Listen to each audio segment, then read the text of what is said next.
صحیح مسلم میں اوپر تلے اکٹھی 3 حدیثیں ہیں اویس کرنی کے بارے میں.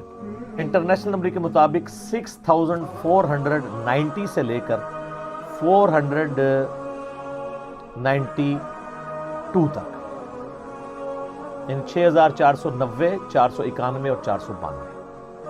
اس کے اوپر چیپٹر ہی ہے اویس القرنی کی فضیلت کا بیان، اور یہ تینوں حدیثیں سیدنا عمر فاروق رضی اللہ تعالیٰ عنہ علیہ السلام سے ہیں. یہ جو مولا علی کا ذکر آیا نا، ان احادیث میں مولا علی کا ذکر نہیں ملتا. وہ ہمارے چند وائزین نے مولا علی کا بھی بیچ میں نام داخل کر دیا. بیسیکلی حضرت عمر سے یہ ساری چیزیں ریلیٹڈ ہیں، جو مسلم شریف میں آپ اوپر تلے یہ 3 احادیث پڑھ سکتے ہیں. اب یہ وہ تینوں احادیث اتنی امپورٹنٹ ہیں کہ میں ان تینوں کو کوشش کروں گا کہ یہاں پر کور کروں. پہلی حدیث جو صحیح مسلم میں ہے وہ 6490 ہے، سیدنا عمر فاروق رضی اللہ تعالیٰ عنہ سے. آپ نے روایت کیا کہ آپ صلی اللہ علیہ وآلہ وسلم نے اویس کرنی کے بارے میں کیا فرمایا تھا. وہ کانٹیکسٹ حدیث کا یوں شروع ہوتا ہے کہ اہل کوفہ کا ایک وفد امیر المومنین سیدنا عمر فاروق رضی اللہ تعالیٰ عنہ علیہ السلام کو ملنے کے لیے آیا. ان میں ایک ایسا بندہ بھی تھا جو سیدنا اویس کا مذاق اڑایا کرتا تھا، حالانکہ ان کے قبیلے کا تھا. تو سیدنا عمر کی عادت تھی جب بھی حج کے موقع پر لوگ آتے تھے نا، تو ظاہر ہے لوگ پھر آپ کو آ کے ملتے بھی تھے. آپ ہر سال ہی حج کیا کرتے تھے، تو لوگوں کی خواہش ہوتی تھی امیر المومنین کی زیارت بھی ہو جائے گی، اور وہ ان کے لیے پیر و مرشد بھی تھے، بیعت بھی کی ہوئی تھی، سب کچھ تھا، صحابی بھی تھے. تو اس وفد، جب بھی کوئی وفد آتا نا تو خصوصاً کوفے سے، تو حضرت عمر فاروق کی عادت تھی ان سے پوچھا کرتے تھے کہ بھئی تم میں سے کوئی شخص اویس ابن عامر کو جانتا ہے؟ تو وہ جو بندہ حضرت اویس کا مذاق اڑایا کرتا تھا نا، ان کے قبیلے کا بندہ، آج بھی دیندار لوگوں کا لوگ مذاق اڑاتے ہیں، پاگل ہیں، فنیٹکس ہیں، یہ تو نہیں ہے بالکل ہی دنیا چھوڑ کے بیٹھ جاؤ. اچھا جی، دین دنیا ساتھ لے کے چلو. حالانکہ جو یہ کہہ رہے ہوتے ہیں اللہ کے فضل سے نماز بھی انہوں نے کبھی پڑھی ہوتی ہے، اور آپ کو مشورہ دے رہے ہوتے ہیں دین دنیا ساتھ، یعنی 24 گھنٹہ میں سے 12 اللہ کے لیے، 12 دنیا کے لیے. نہیں، 1 گھنٹہ نہیں دے سکتے 5 نمازوں کو ملا کے کمبائن. تو بتایا گیا کہ یہ امیر المومنین. تو پوچھا کہ تم اہل قرن میں سے ہو؟ انہوں نے کہا ہاں جی میں قرن میں سے ہوں. تو انہوں نے کہا کہ میں نے نبی صلی اللہ علیہ وآلہ وسلم سے خود سنا تھا، حضرت عمر کہتے ہیں، کہ تمہارے پاس یمن میں سے ایک آدمی آئے گا اویس بن عامر. اس کی ایک والدہ ہے جس کی خدمت کی وجہ سے اس سے مشغولیت ہے، یعنی وہ میری خدمت میں اس لیے حاضر نہیں ہو سکا، کہ اپنی ماں کی خدمت کرتا ہے، اور اس کی ماں کا کوئی اور ایسا رشتہ دار نہیں جو اس کو لک آفٹر کر سکے. اس کے جسم پر برس کی بیماری کے داغ تھے. پھر اس نے اللہ سے دعا کی تو وہ جسم سے داغ جاتے رہے. اب صرف 1 درہم کے برابر داغ اس کے جسم پہ باقی ہے اس بیماری کا. وہ بیماری اللہ تعالیٰ نے دور کر دی ہے. اور تم میں سے جو شخص بھی اس سے ملے اپنی مغفرت کی دعا اس سے کروائے. اچھا، نبی علیہ السلام نے یہ نہیں کہا کہ اس سے جو ہے وہ مال و دولت کی دعا کروائے. استغفار کے الفاظ ہیں، اپنے لیے استغفار کروائے کہ وہ اللہ کے حضور تمہارے لیے استغفار کرے. اس سے اگلی حدیث جو صحیح مسلم کی ہے 6491، اس میں الفاظ ہیں، آپ صلی اللہ علیہ وآلہ وسلم نے فرمایا ان خیر التابعین رجل یقال له اویس، بے شک تابعین میں سب سے بہتر شخص وہ ہے جس کا نام اویس ہوگا. اب خیر التابعین خود ہی نبی علیہ السلام نے گریڈنگ کر دی. جس طرح ہم گریڈنگ کرتے وقت سیدنا ابوبکر، عمر، عثمان و علی کو ٹاپ پہ لے کے آتے ہیں، تو تابعین میں ٹاپ پہ کون؟ اویس ابن عامر رضی اللہ تعالیٰ عنہ وعلیہ السلام ورحمہ اللہ تعالی. تو وہ خیر التابعین میں سے ہے. تم میں سے جو شخص اس سے ملے اپنے حق میں دعائے مغفرت کروائے، اور وہ شخص ایسا ہے کہ اگر وہ اللہ کے نام کی قسم کسی معاملے میں اٹھا لے تو اللہ تعالیٰ اس کی قسم کو پورا کر دے گا. سبحان اللہ، بہت بڑی فضیلت ہے. جو بخاری مسلم میں حدیث ہے نا کہ دنیا میں ایسے لوگ بھی ہیں اگر کسی معاملے میں اللہ پر قسم کھا دے نا تو اللہ تعالیٰ ان کی قسم پوری کر دے. اچھا، جو تیسری حدیث ہے نا صحیح مسلم کی 6492، وہ بڑی لمبی حدیث ہے اور بڑی دقت انگیز حدیث ہے. وہ بھی سیدنا عمر فاروق رضی اللہ تعالیٰ عنہ علیہ السلام سے. اس میں بھی یہ الفاظ موجود ہیں کہ ایسے اللہ کے نیک بندے جو اللہ پر قسم کھا لیں کہ اللہ ان کی قسم پوری کرے. اویس ابن عامر بھی ان میں سے ہے. وہ حدیث یوں ہے کہ سیدنا عمر فاروق رضی اللہ تعالیٰ عنہ کو جب حج کے موقع پر لوگ ملنے کے لیے آتے تھے نا تو ان کی عادت تھی کہ وہ ہر دفعہ ان کا انٹرویو کیا کرتے تھے, خصوصاً یمن کے جو لوگ تھے, کوفے کے لوگ تھے, کیونکہ کوفے میں بھی کرن قبیلہ آباد تھا. اسی طریقے سے ایک دفعہ وہ انٹرویو کر رہے تھے تو آپ نے پوچھا کہ تم میں سے کوئی شخص اویس موجود ہے؟ تو بائی چانس اس سفر کے اندر سیدنا اویس بھی آئے ہوئے تھے خود امیر المومنین کے پاس. تو آپ نے ان سے پوچھا تم اویس ہو؟ ان کا ہاں. قبیلہ کرن سے تعلق رکھتے ہو؟ ہاں.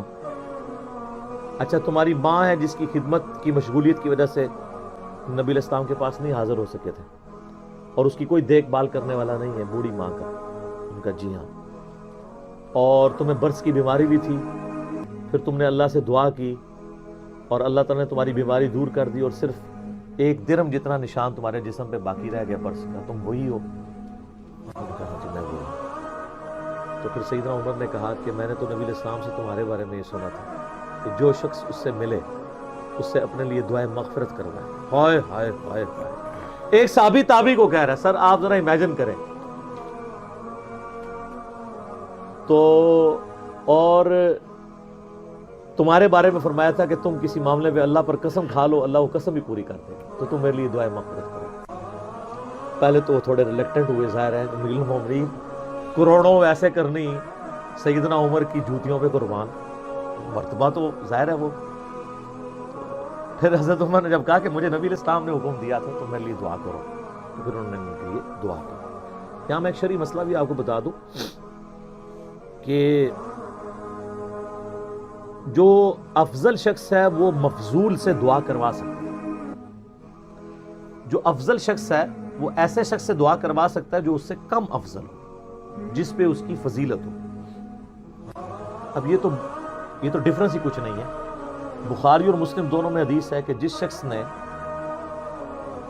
اذان کا جواب دیا, یعنی وہی کلمات ریپیٹ کی, ڈیٹیلڈ حدیث مسلم میں آتی ہے, بخاری میں بھی ہے, اس کے بعد ایک دفعہ درود شریف پڑھا اور پھر اللہ کے حضور میرے لیے وسیلہ کے مرتبے کی دعا کی, جو جنت میں ایک مقام ہے اور میں اللہ سے امید کرتا ہوں کہ وہ کائنات میں ایک شخص کو ملنا ہے اور وہ میں ہی ہوں. تو جس نے بھی میرے لیے دعا کی کہ مجھے اللہ وہ وسیلہ کا مقام دے تو میری شفاعت اس کے لیے حلال ہو جائے گی. صلوات بر محمد و آل محمد, اللہم صلی علی محمد و علی آل محمد. اب مجھے بتائیں نبی علیہ السلام کو ہماری دعاؤں کی ضرورت ہے؟ وسیلے کا مقام تو ان کو مل چکا ہے. لیکن دنیا میں کروڑوں لوگ سینکڑوں سال سے حضور کے لیے دعا کر رہے ہیں. ایون یہ جو ہم نے درود شریف پڑھائی ہے کیا ہے؟ یہ بھی نبی علیہ السلام کے حق میں دعا ہے. تو جو مفضول, یعنی ہم مفضول ہیں, اپنے سے بہت افضل شخصیت یعنی امام اعظم محمد رسول اللہ صلی اللہ علیہ وآلہ وسلم جو سید الاولین والآخرین ہیں, شفیع المذنبین ہیں, رحمت للعالمین ہیں اور خاتم النبیین ہیں, امام الانبیاء والمرسلین ہیں صلی اللہ علیہ وآلہ وسلم.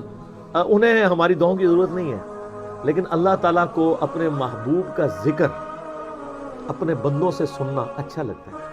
بغیر ریزیمبلنس کی میں بات کر رہا ہوں. کسی فقیر نے اگر کسی بڑے بادشاہ سے کوئی بھیک مانگنی ہوتی ہے تو کیا کہتا ہے؟ تیرے بچوں کی خیر. حالانکہ اس کے بچے اس پہ تو ڈیپینڈنٹ نہیں ہوتے ہیں, لیکن اس کی تعریف کر کے وہ اس کے حضور مقام حاصل کرنا چاہتا ہے. تو نبی علیہ السلام کا اللہ کے ساتھ جو رشتہ ہے خالق اور مخلوق کا, وہاں تو ظاہر اولاد والا معاملہ نہیں ہے. اللہ تعالیٰ کو بھی خوشی اس بات سے محسوس ہوتی ہے کہ اس کے نبی علیہ السلام کے ریفرنس سے اس کی طرف متوجہ ہو جائے. صلوات بر محمد و آل محمد, اللہم صلی علی محمد و علی آل محمد صلی اللہ علیہ وآلہ وسلم. اچھا یہ جو حدیث تھی نا 6492, اس میں آگے بھی کچھ الفاظ ہیں. جب دعا کروا لیتے ہیں پھر حضرت عمر کہتے ہیں کہ اویس میں گورنر کوفہ کو تیرے لیے خط نہ لکھ دوں کہ ذرا تیرا خیال رکھا کرے. ہم میں سے کوئی ہوتا کہتا حضور ضرور لکھے. ہائے ہائے ہائے سر، جو اللہ کے ساتھ لگ جاتے ہیں نا ان میں غنا آ جاتا ہے. ان کا علم نہیں، مجھے اس کی حاجت نہیں ہے. مجھے تو بوریا نشین اور بسیدہ کپڑوں میں جو ملبوس لوگ، درویش لوگ، ان کے ساتھ بیٹھنا پسند ہے. مجھے کسی دنیاوی غرض کی حاجت نہیں. یعنی وہ 4 دائرہ کوفہ وہ چھاونی تھی جو حضرت عمر نے قائم کی تھی، فوجی چھاونی. ایک سینٹرل مقام تھا جہاں سے رومن اور پرشین امپائر جس کو مسلمانوں نے ڈھیر کیا تھا، ان کے سینے میں وہ کوفہ شہر آباد کیا تھا کہ وہاں سے آپ دونوں سپر پاورز میں بغاوت کو کچل سکیں. خطرہ تو رہتا ہے نا. تو انہوں نے کہا یا حضرت مجھے اس کی کوئی حاجت نہیں ہے. اور پھر وہ سیدنا اویس رضی اللہ تعالیٰ عنہ علیہ السلام واپس گئے تو ایک بندہ جو یہ ساری مجلس، جس کو اس مجلس کی خبر تھی، وہ وہاں پہ ان کو کوفے میں جا کے ملا، جس نے حضرت عمر سے یہ چیزیں سنی ہوئی تھی کہ اس طرح ایک بندہ ہے جس کے بارے میں نبی علیہ السلام نے فرمایا. تو وہ حج کرنے کے بعد جب حضرت عمر سے ہو کے وہاں واپس گیا، اس اسپیسیفک مجلس میں تو نہیں تھا، حضرت عمر کی مجلس میں بیٹھا تھا جس میں انہوں نے غائب میں ان کا ذکر کیا تھا، غائبانہ ذکر. تو وہ حضرت اویس کے پاس گیا اور کہا کہ امیر المومنین سے میں ہو کے آیا ہوں، میں حج پہ بھی گیا ہوا تھا، تو آپ میرے لیے دعا کریں. تو حضرت اویس نے کہا کہ تم اتنے مبارک سفر حج سے آئے ہو، تمہیں چاہیے میرے حق میں دعا کرو، تم مجھ سے دعا کیوں کروا رہے ہو؟ ان کا حضرت آپ کے بارے میں تو نبی علیہ السلام نے فرمایا کہ جو اویس کو ملے تو اس سے دعا کروائے. تو انہوں نے کہا تم لگتا ہے کہ عمر ابن خطاب سے مل کے آئے ہو. ان کا جی، مجھے انہوں نے یہ بات بتائی ہے. تو پھر انہوں نے ان کے لیے دعا کی اور پھر یہ خبر جنگل کی آگ کی طرح پھیلنا شروع ہوئی. تو حضرت ویسے کرنی کوفہ شہر چھوڑ کے وہاں سے چلے گئے کہ میں ایسے شہر میں رہنا بھی پسند نہیں کروں گا جہاں لوگ مجھے اس عزت کی نگاہ سے دیکھ رہے ہیں. کس ضرب والے وہ لوگ ہیں. یہاں تو لوگ یعنی شہرت کے بھوکے ہوتے ہیں، فیم کے بھوکے ہوتے ہیں، اور یہ وہ لوگ ہیں جن کا اللہ کے ساتھ تعلق ہے. ان کو ہر وقت یہ ڈر لگا رہتا ہے کہ کوئی ریاکاری والا عنصر ہمارے اعمال کے اندر داخل نہ ہو جائے. وہ چھوڑ کے چلے جاتے ہیں. تو وہ شہر چھوڑ کے چلے گئے جب لوگوں کو ان کی عظمت کے بارے میں پتہ چلنا شروع ہوا، تاکہ لوگ میرے پاس نہ آئیں. آپ لوگ ہوتے تو شاید ٹکٹ لگا کے بیٹھ جاتے، جنہیں جنہیں دعا کرانی ہے تو ٹکٹ کٹاؤ تو لینڈ بناؤ. تو اسی لیے ہم جیسے لوگوں کے بارے میں بشارتیں بھی نہیں ہیں. جن کا یہ اعلیٰ ظرف تھا نا، انہی کو اسی قسم کی گارنٹیاں دی گئی تھی. الحمدللہ. کاش میں دور پیمبر اٹھایا جاتا بخدا قدموں میں سرکار کے پایا